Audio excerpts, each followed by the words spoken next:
Hello everyone, this is Pooja Senghal and I again welcome you to the channel Road to Lipasna. और already हम first 2 weeks के current affairs cover कर चुके हैं for the month of April 2020।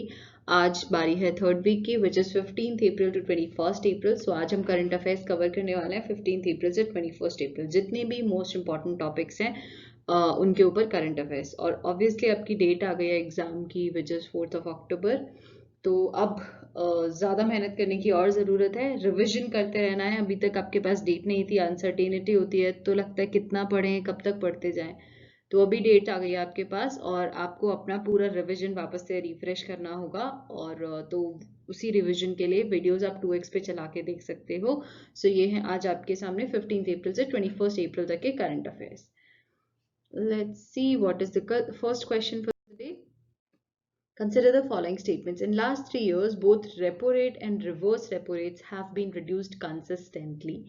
दूसरा statement बोलता है कि an increase in reverse repo rate means banks are discouraged to park their excess money with RBI. A lower repo rate would mean availability of cheaper loans to industries and consumers. ये क्या बोल रहे हैं तीनों statements और आपको find out करना है इसमें से क्या सही है। सो पहला स्टेटमेंट बोल रहा है रेपो और reverse repo rates consistently reduce हुए हैं इन लास्ट 3 years। सो जब भी ऐसी चीज आती है कि दो चीज एक साथ एक्सट्रीमली मतलब कोई बोले कि कंसिस्टेंटली इंक्रीज हुई हैं या कंसिस्टेंटली ही डिक्रीज हुई हैं, तो वो चीज़ों में थोड़ा डाउट करना चाहिए आपको हमेशा कि वो सही है या नहीं है। सो ऐसी चीज़ों के ऊपर आपको डबल श्योर होना पड़ेगा, जैसे कि एक्सट्रीम स्टेटमेंट्स के लिए डबल श्योर होते हो तो इनके लिए भी डबल श्योर होना पड़ेगा। So first statement definitely here is incorrect, क्योंकि दोनों ही एक साथ कंसिस्टेंटली रिड्यूस नहीं हुए, ये गलत स्टेटमेंट है। So first statement is incorrect. First incorrect होते ही आपका ऑप्शन ए एलिमिनेट हो गया, सी हो गया। आपके पास 50-50 चॉइस तो आ गया, दैट मीन्स आपको ये क्वेश्चन मार्क करना ही करना है। इन क्वेश्चंस के सॉल्व करने के तरीके से हम यहाँ मेथडोलॉजी भी सीख सकते हैं कि कैसे हम प्रोसेस ऑफ एलिमिनेशन यूज करते हैं। सो सेकंड स्टेटमेंट बोलता है an increase in the reverse repo rate means banks are discourage to park their excess money with RBI.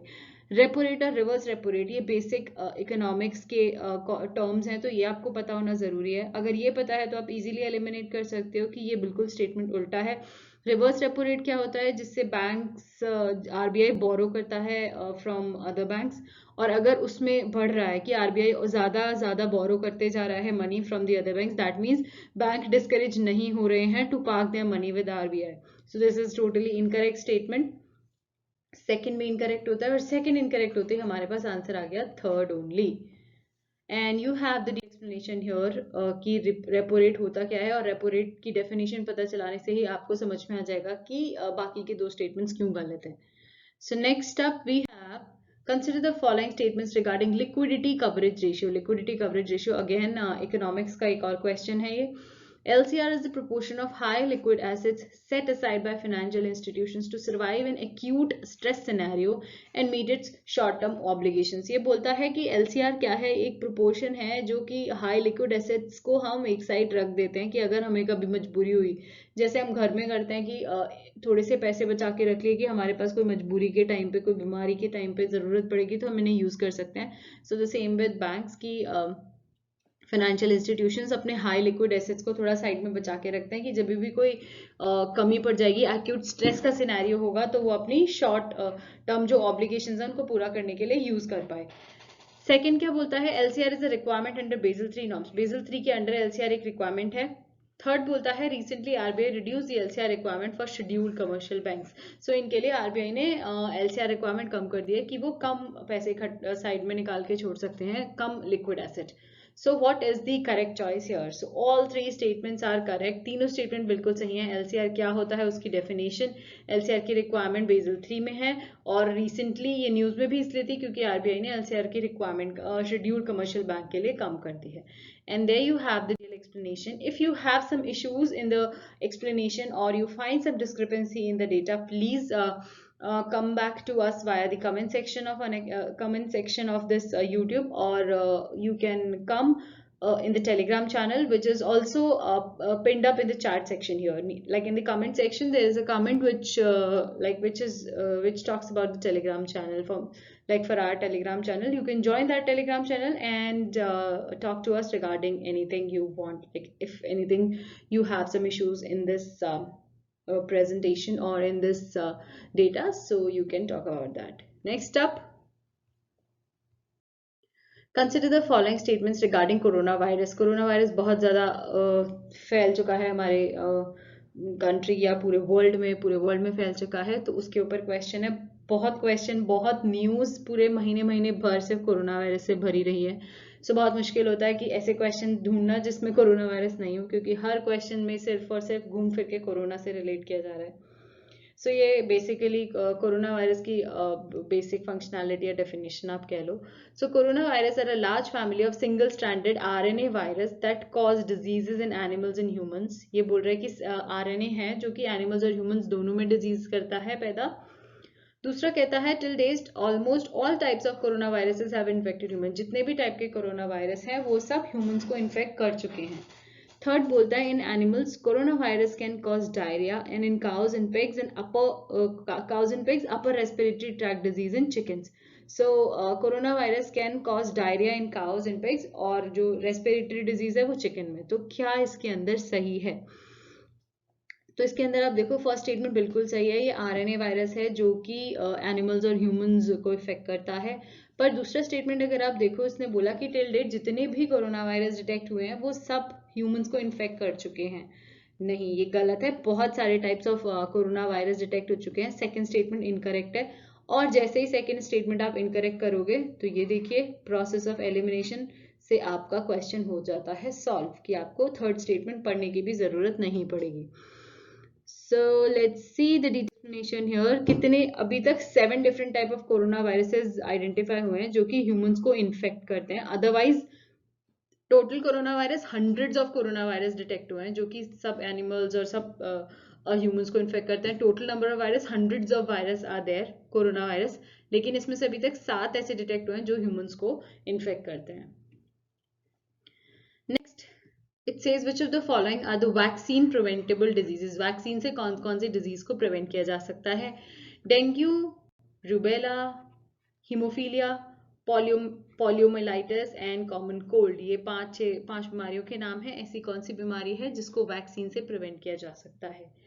सो देखते हैं। प्लीज पॉज करके अपना आंसर दीजिए नॉर्मल रेगुलर तरीके की तरह, कि पॉज कीजिए अपना वीडियो और आगे बढ़िए, आंसर दीजिए और फिर प्ले करके आप आंसर चेक कर सकते हैं।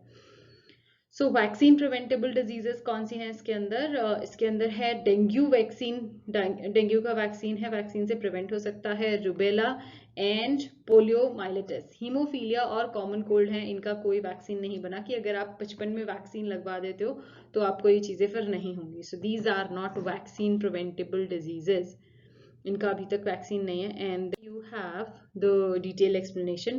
27 डिजीजेज हैं जिनकी वैक्सीन अवेलेबल है अकॉर्डिंग टू WHO। वो डिजीज के नाम यहाँ लिखे हुए हैं। नेक्स्ट देखते हैं। Which of the following best describes the term herd immunity? इन चारों में से what is herd immunity? पहला ऑप्शन बोलता है when a large percentage of population has lost immunity to an infection। बहुत सारा एक साथ ग्रुप है लोगों का, पॉपुलेशन है पूरी, उनमें से they lost the immunity to an infection। कोई इन्फेक्शन फैल गया और उनकी इम्यूनिटी नहीं बची उस इन्फेक्शन से लड़ने के लिए। So that is herd immunity।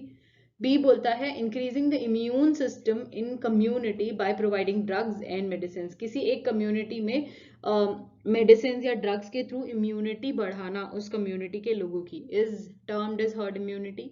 या फिर थर्ड बोलता है a high percentage of people in a given community is immune to disease, कि जो एक कम्युनिटी है उसके अंदर से higher percentage of the people हैं वो इम्यून है उस डिजीज के लिए, या फिर इनमें से कोई भी नहीं।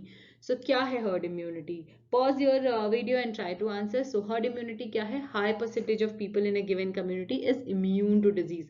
किसी एक डिजीज से इम्यून है हायर परसेंटेज ऑफ पीपल किसी एक कम्युनिटी में। So there you have herd immunity. Next up we have CAMPA, Compensatory Afforestation Fund Management and Planning Authority। Compensatory Afforestation Fund Management and this CAMPA, it means to promote afforestation and regeneration activities as a way of compensating for forest land diverted to non-forest uses. According to CAMPA Act's provision, a company diverting forest land must provide alternative land to take up compensatory afforestation.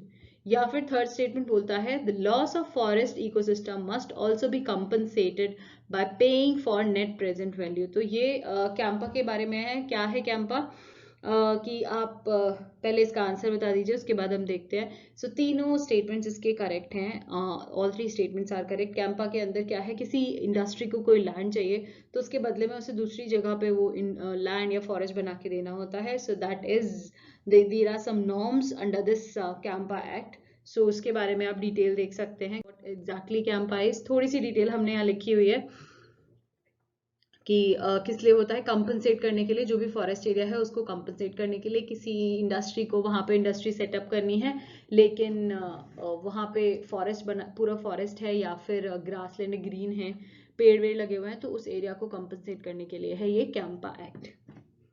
Next we have consider the following statements regarding currency exchange rate. Currency exchange rate क्या है?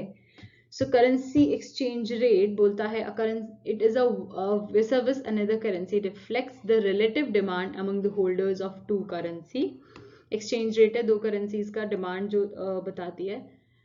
Nominal effective exchange rate NEAR. It's a better at capturing the actual change in the exchange rate and it takes into account the domestic inflation. ये बोल रहा है NEAR जो है वो NEAR है एक better है हमारा कैप्चर करने में। क्या कैप्चर करने में? जो एक्सचेंज रेट है हमारा, जो एक्सचेंज रेट वेरी कर रहा है उसको कैप्चर करने के लिए this is you can say नीर बेटर है कैप्चर करने में। थर्ड स्टेटमेंट क्या बोलता है? थर्ड कहता है the factors like inflation, interest rates and political stability of a country affect the exchange rate. Exchange rate को क्या क्या चीजें अफेक्ट करती हैं उसके बारे में थर्ड स्टेटमेंट है। So what is correct? If you'll see option 1 is correct कि करेंसी एक्सचेंज रेट होता क्या है, करेंसी क्या रिफ्लेक्ट करता है। ऑप्शन बी अगर आप देखो नीर के बारे में बोल रहा है, सो दिस इज इनकरेक्ट। नीर नहीं है वो, यहाँ बदला किया गया है रीर, दैट इज रीर जो कि बेटर है ये एक्सचेंज रेट को अकाउंट करने में और जो डोमेस्टिक इन्फ्लेशन भी देखता है। सो वो रीर है, नीर नहीं है। So that is the reason option 2 गया और ऑप्शन 2 एलिमिनेट होते ही आपके पास आ गया answer. So process of elimination rocks. हमेशा ये याद रखिए कि अगर आपने क्वेश्चन नहीं भी पढ़ा है उसके अंदर 3 से 4 स्टेटमेंट्स अवेलेबल हैं। सो ट्राई कीजिए, क्या पता एक स्टेटमेंट उसमें से आपको पता हो जिसके बेसिस पे आप एलिमिनेट कर पाओ। So next up have hydroxychloroquine sometimes seen in the news is used to prevent और ट्रीट। क्या ट्रीट करने के लिए ये मेडिसिन यूज होती है? ये तो सबको रट चुकी है। सो the correct choice here is malaria. Malaria के लिए ये यूज होती है medicine. And then go with the explanation, a little bit of explanation for this. And the next question says, consider the following statements regarding post-intensive care syndrome. Post-intensive care syndrome क्या होता है? Statement 1, it is made up of health problems that remain after critical illness. कोई बंदा ज़्यादा बीमार हुआ है उसके बाद भी आपको बीमारियां, health problems आ रही हैं, उसको आप post-intensive care syndrome बोलते हो। या फिर post intensive care syndrome can happen to any person who has been in the intensive care unit. किसी को भी हो सकता है जो बंदा आईसीयू में रहा है। एंड थर्ड स्टेटमेंट सेज कि this syndrome comprise impairment in cognition, psychological health and physical function of a person. मतलब बंदे के दिमाग पे भी असर कर सकता है। सो विच स्टेटमेंट इज करेक्ट? तो तीनों स्टेटमेंट इसके अंदर करेक्ट हैं। Post intensive care syndrome PICS क्या है? ये हेल्थ प्रॉब्लम्स होती हैं जो बंदा और क्रिटिकल इलनेस से बाहर आया है अभी रिकवर करके, सो उनको जो हेल्थ प्रॉब्लम्स होते हैं उसको हम PICS बोलते हैं। किसी को भी हो सकते हैं जो इंटेंसिव केयर यूनिट से आया है क्रिटिकल बीमारी से और दिमाग भी खराब हो जाता है, साइकोलॉजिकल फिजिकल फंक्शन काम करने भी बंद कर सकते हैं और साइकोलॉजिकल इशू भी हो सकता है। Next up we have Consider the following statements regarding vertically transmitted infection. Vertically transmitted infection क्या होता है? एक horizontally transmitted infection होता है, एक vertical होता है. So vertical transmission refers to the transmission of an infection from a pregnant woman to a child. Vertical transmission ऐसा है जो pregnant women से child में transfer हो सकता है. Antenatal और perinatal होता है बस, postnatal नहीं होता है. Among infections of which vertical transmission has been known to happen are HIV, Zika और रुबेला के अंदर वर्टिकल ट्रांसमिशन होता है. सो पूछा गया है क्या सही जवाब है. सो इसके अंदर गलत ऑप्शन क्या है, ये antenatal, prenatal and postnatal 3 stages होती हैं प्रेगनेंसी के लिए. सो वो तीनों स्टेजेस के अंदर वर्टिकली ट्रांसमिशन इन्फेक्शन होता है, सिर्फ एंटीनेटल और पेरीनेटल में नहीं, पोस्ट नेटल में भी होता है. ये आपका थोड़ा सा एक्सप्लेनेशन इसका. इसमें लिखा है एंटीनेटल बिफोर बर्थ होता है, पेरीनेटल क्या होता है, वीक्स इमीडिएटली प्रायर और टू आफ्टर द बर्थ, और पोस्टनेटल क्या होता है, एग्जैक्टली आफ्टर द बर्थ. ठीक है. Next up we have national digital library of India, NDLI क्या है, इसके बारे में स्टेटमेंट दिए हुए हैं. Read the statement carefully before pause the video, try to answer. So it says NDLI is a project of Ministry of Human Resource Development, Ministry of HRD, MHRD, under the aegis of National Mission on Education through NMEICT, इसके through है. Next statement क्या बोलता है, the objective क्या है इसका, to make digital education courses available to all the citizens of the country, सबके लिए डिजिटल एजुकेशन कोर्सेज अवेलेबल हों. And the last statement says it has been design to benefit differentially abled users, differently abled users के लिए भी ये बना है national digital library, सबके लिए है मतलब. So what is the correct choice here, pause the video guys, I hope you have marked your answer till now. The correct choice is option D, all 3 statements are correct. इसके अंदर differently abled users भी के लिए भी बनी है ये library, national digital library. And there you have little bit of explanation, किसने डेवलप की है, IIT खड़गपुर ने डेवलप की है. Next question on your screen says consider the following statements regarding the funding of World Health Organization, WHO, बहुत ही important institution है. So इसकी funding कहाँ से होती है, it is funded entirely by its member countries. सारे member countries जो हैं वो पूरी तरह से फंड करते हैं. एक और क्या है WHO के बारे में, India is a member state of WHO के साउथ ईस्ट एशिया रीजन का मेंबर है India. And the decision on which country gets how much funds, किसको कितने फंड्स मिलने चाहिए, ये किस चीज पे डिपेंड करता है, on situation in the countries, की उस कंट्री में करंटली क्या सिचुएशन है, उस पर डिपेंड करता है कि उस कंट्री को कितने पैसे मिल रहे हैं या मिलने चाहिए. So what is the correct choice here? So correct choice here is option 2 and 3. That means statement through 2 and 3 is correct. ये क्यों गलत है? First, it is not funded entirely by its member countries. और बहुत सारे countries को fund करते हैं. It is funded by a large number of countries. Organizations, UN organizations, बहुत लोग इसको fund करते हैं. सिर्फ इसके members ही इसको fund नहीं करते. Next question on your screen about WHO. It is a specialized agency of United Nations responsible for the international public health. ये क्यों इंपॉर्टेंट हो जाता है WHO, क्योंकि अभी ये जो हमारा पेंडेमिक चल रहा है COVID-19, इसमें WHO के ऊपर काफ़ी क्वेरीज आई थी कि उन्होंने चाइना को ज़्यादा कुछ नहीं बोला है, वहाँ से वायरस इनिशिएट हुआ तभी भी. सो WHO काफ़ी इंपॉर्टेंट टॉपिक है इस साल के प्रीलिम्स के लिए. और उसके बाद सेकंड स्टेटमेंट बोलता है it provides technical assistance to countries and set international health standards and guidelines, मतलब टेक्निकल असिस्टेंस भी देता है और इंटरनेशनल हेल्थ गाइडलाइंस भी सेट करता है. थर्ड बोलता है WHA, वर्ल्ड हेल्थ असेंबली क्या है, composed of representatives from all member states, serves as the agency supreme decision making body. WHA क्या है, WHO की डिसीजन मेकिंग बॉडी है, supreme decision making body. So what is the correct choice among the all 3 statements? So pause the video and let me give you the answer. The correct choice is option D. That means all 3 statements are correct. Specialized agency ये है इसीलिए कि international public health के लिए है, UN की agency international health standards भी set करती है और सुप्रीम डिसीजन मेकिंग बॉडी भी है WHO की. There you have the detailed explanation.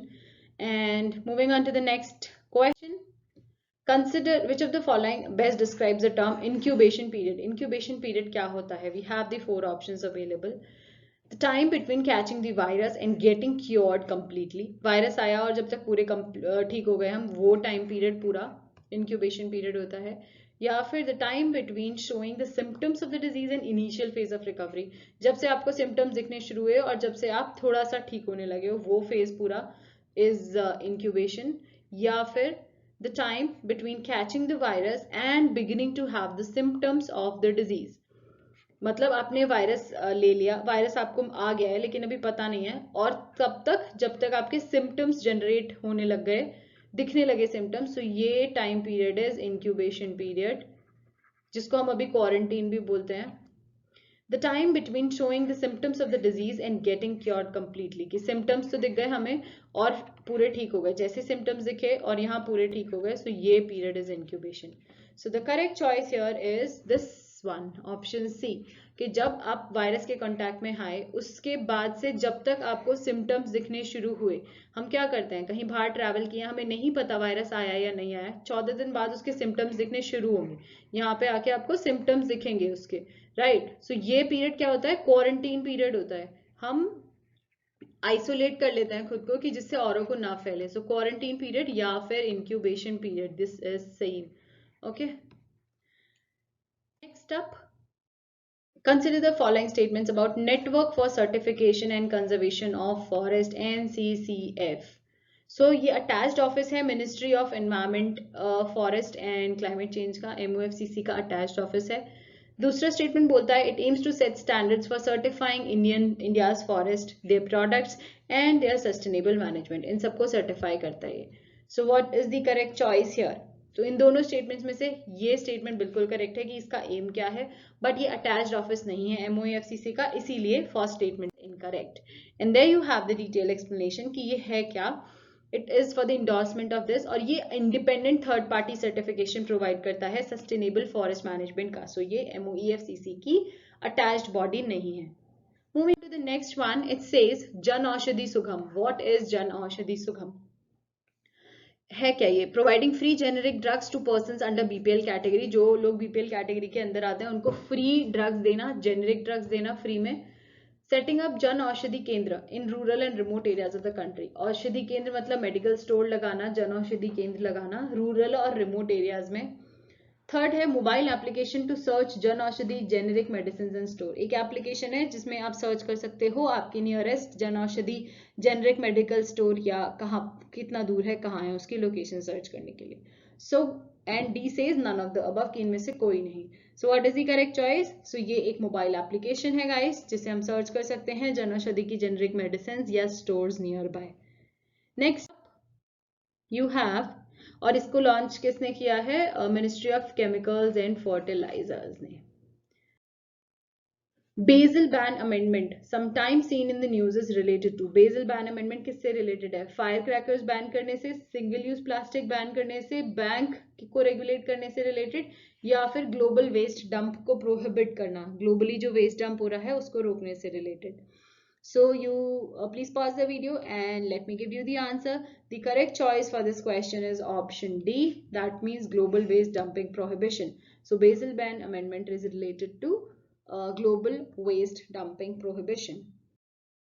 And this is the detailed explanation. We are moving on to the next question. It says, consider the following statements about hepatitis C के बारे में है. It is a liver disease. The most common modes of infection are through exposure to small quantities of blood. Blood से exposure हो गया तो आप infect हो सकते हो. Also spreads to breast, milk, food and water. इनसे भी फैलता है. And they are increased risk of hepatitis C virus infection. जिनको HIV है वो ज्यादा रिस्क पे होते हैं जिनको हेपेटाइटिस C के इन्फेक्शन के लिए.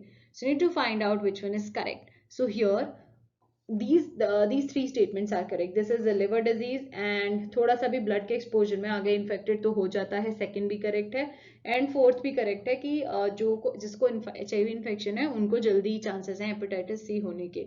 So गलत क्या है? Option 3 which says hepatitis C also spreads to breast milk, food and water. इन सबसे नहीं फैलता, ब्रेस्ट मिल्क से, फूड से और वाटर से नहीं फैलता ये. Next have the detail explanation and moving on to the next question. Consider the following statements about world heritage day. It is celebrated on 18th April every year. थोड़ा सा static question है ये guys. Theme of the World Heritage Day 2020 is shared culture, shared heritage and shared responsibility. ये इसका theme था. Generally ये state PCS में पूछे जाते हैं ऐसे question. For example UP PCS का अगर किसी ने भरा है फॉर्म तो उनके लिए ये क्वेश्चंस इम्पॉर्टेंट रखते हैं क्योंकि वहां पे बहुत सारी स्टैटिक चीजें पूछी जाती हैं. Third statement, India ranks 6th in the largest number of heritage sites in the world. So which is the correct? So all three statements are correct. Heritage day कब होता है, इसकी थीम क्या है, और इंडिया 6th लार्जेस्ट में है. So all three statements correct. You can have the detail explanation here about this heritage and next question says Trimeresurus Salazar है क्या ये? IUCN स्टेटस इसका endangered है. Fifth variety of reptiles are to have been discovered in Arunachal Pradesh in a little more than a year. Fifth variety of reptile है जो अरुणाचल प्रदेश में एक साल के अंदर अंदर ढूंढ लिए इन लोगों ने, और evergreen forest of Pakke tiger reserve में मिला है. ये किसको बिलोंग करती है? ग्रीन पिट वाइपर्स की वैरायटी को बिलोंग करती है, स्पीसीज को बिलोंग करता है, जो भी ये ट्राइमेसर सालाजार है. And there are over 22 types of green pit vipers found in India. कितने टाइप के ग्रीन पिट वाइपर जिस स्पीसीज को बिलोंग करता है वो 22 टाइप्स के इंडिया में मिलते हैं. So it's asking which one is the correct option. So 5-6 option जब भी होता है तो ध्यान से एलिमिनेट करने की जरूरत होती है, गड़बड़ निशान नहीं लगाना, ऐसे स्किप हो जाता है, अरे सेकंड सही था या थर्ड सही था. ध्यान से पढ़ लीजिए. The correct choice, let me tell you, इसके अंदर ये लास्ट के चारों स्टेटमेंट सही हैं. फिफ्थ वेराइटी है, पाके में मिला है, ग्रीन पिट वाइपर की है, और ग्रीन पिट वाइपर के 22 already 22 types of green pit vipers India में मिल चुके हैं अभी भी. गलत क्या है इसका? IUCN status. इसका IUCN स्टेटस अभी तक डिसाइडेड नहीं है, तो एंडेंजर्ड, क्रिटिकली एंडेंजर्ड, वल्नरेबल कुछ भी नहीं आएगा. It's not yet decided, it yet to be known. Moving on to the next one. Consider the following. A UK-based virologist who visualized first human coronavirus and gave the name coronavirus to it, also responsible for the first visualization of rubella virus. She was instrumental in figuring out that there are two distinct components of hepatitis V, one on the surface, other internally. She also discovered a technique of electron microscopy which is used in viral diagnosis. So किसके बारे में बात हो रही है? जो हमारा corona virus है, सबसे पहले किसने देखा था उसका नाम है, उसने ये सब काम भी किए हैं. So the correct choice is June Almeida. June Almeida ने सबसे पहली बार देखा है. और फैक्ट की बात क्या है इसके बारे में? देखा जून अल्मेडा ने है, लेकिन डिस्कवर किसने किया है? First human corona virus discovered हो गया था 65 में. इनको डिस्कवर किया था DJ टेरेल और ML बाइनोई. सो ये इंपॉर्टेंट हो सकता है कि डिस्कवर किसने किया था और विजुअलाइज किया है जून अल्मेडा ने. जिस बंदे ने डिस्कवर किया है उसने देखा नहीं है, देखा जून अल्मेडा ने है सबसे पहली बार 67 में, और डिस्कवर किया है DJ टायरल और ML बाइनोई ने. Moving on to the next one. It says tribo E mask. क्या है ये? कहाँ developed in centre for nano and soft matter sciences, CeNS Bangalore में ये डेवलप हुए हैं. It's an electronic mask which will need a battery or charging to work. Electronic mask है ये. So the correct choice is option 1. A statement is correct, B is incorrect. क्यों? क्योंकि इसको कोई चार्जिंग की जरूरत नहीं है. 3 कपड़ों के लेयर से बनाया गया है. क्या क्या लेयर्स है? पहले पॉलीप्रोपाइलिन लगाएंगे, फिर नायलॉन, फिर पॉलीप्रोपाइलिन. सो ये आपस में रब होंगी तो इलेक्ट्रिक चार्ज जनरेट होगा. कोई भी आउटसाइड इलेक्ट्रिसिटी की जरूरत नहीं है. Next question. What do you understand by Milk Tea Alliance? Milk Tea Alliance क्या है? थोड़ा सा IR से रिलेटेड क्वेश्चन है ये, तो मेंस के लिए इंपॉर्टेंट होगा IR के टॉपिक में. And a social network group to combat Chinese propaganda है milk tea alliance. It's a formal movement है जो गवर्नमेंट ऑफ थाईलैंड ने स्टार्ट किया है ताइवान और हांगकांग के साथ.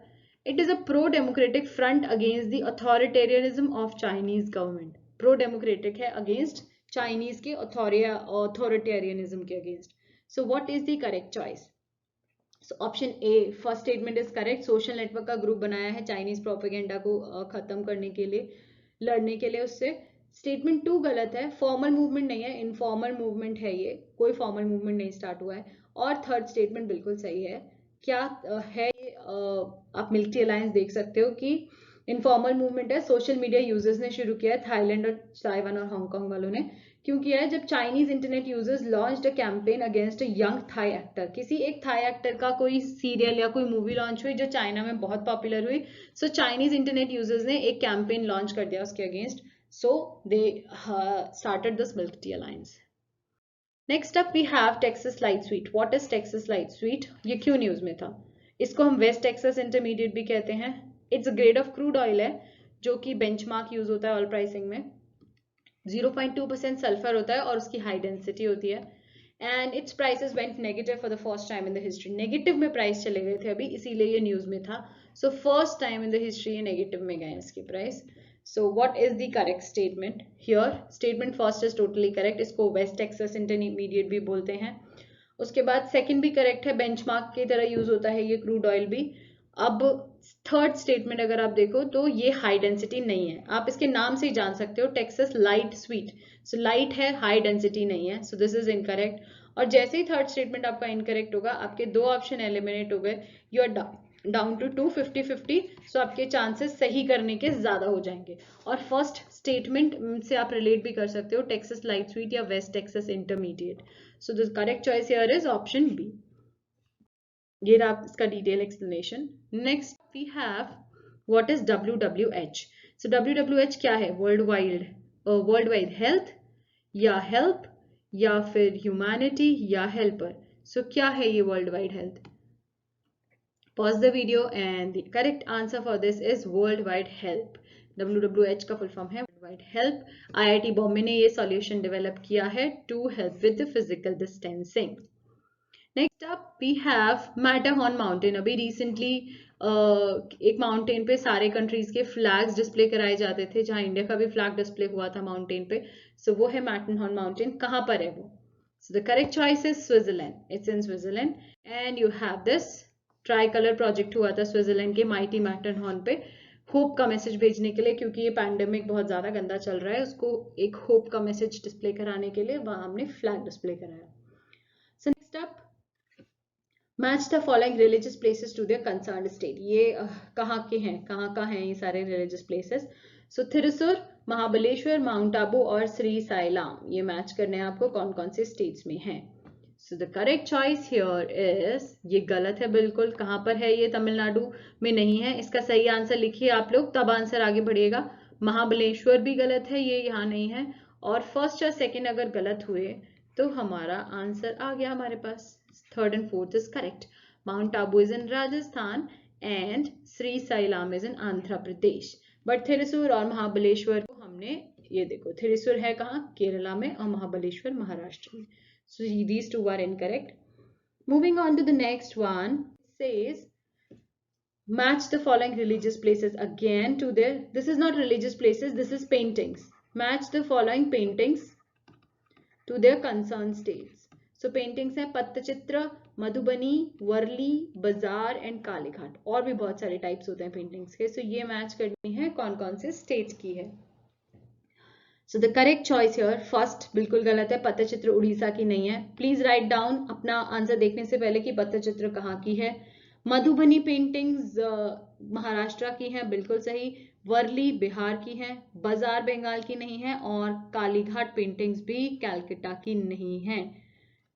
आई एम सॉरी, इसके अंदर आपसे क्या पूछा गया है? इनकरेक्ट पूछा है, और ये दोनों इनकरेक्ट हैं। मधुबनी महाराष्ट्र की नहीं है और वर्ली बिहार की नहीं है। बाकी Pattachitra is from Orissa, this is totally correct. Bazaar paintings from Bengal and Kalighat paintings from Calcutta. So these three are totally correct. The question is asking you the incorrect choice. So incorrect क्या क्या है इसके अंदर? सेकेंड और थर्ड इनकरेक्ट है। Madhubani paintings Maharashtra की नहीं है और वर्ली पेंटिंग बिहार की नहीं है। Warli is from Maharashtra. वर्ली, आप बांद्रा वर्ली सीलिंग भी आपको याद होगा, जनरली सबको पता है। सो उससे भी आप रिलेट कर सकते हो कि वर्ली पेंटिंग महाराष्ट्र की है, बॉम्बे में बांद्रा वर्ली सीलिंग है। So on the basis of that second और थर्ड गलत है और हमसे इनकरेक्ट पूछा गया है। So we have option B as the correct choice. So Madhubani paintings हमने इसको उल्टा किया है, मधुबनी है बिहार की और वर्ली है महाराष्ट्र की। And this was the last question for the day, guys. We have some other important topics available, so you can go and read about these topics and come back to us if you find any issues in the data or any topic. If you find any issues, so you can come back to us via the Telegram channel. The link of the Telegram channel is in the comment section below. And if you like, give me a thumbs up and subscribe to the channel, जिससे कि आपको next video का update मिले, और share it with your friends, जिससे उन लोग को भी benefit हो, जो लोग भी एग्जाम दे रहे हैं। as prelims का date already declare हो गया है, so it's beneficial to revise all the current affairs, और इससे better way आपको नहीं मिलेगा। एक आधे घंटे के अंदर हम पूरे एक हफ्ते के करंट अफेयर्स रिवाइज कर रहे हैं, और उसको भी अगर आप 2x पे चलाओगे वीडियो को, so it will be around 15 minutes, and 15 minute में एक हफ्ते के करंट अफेयर्स रिविजन हो जाएगा। सो share it with your friends guys and subscribe. Thank you so much for watching and stay tuned for the space for the next video.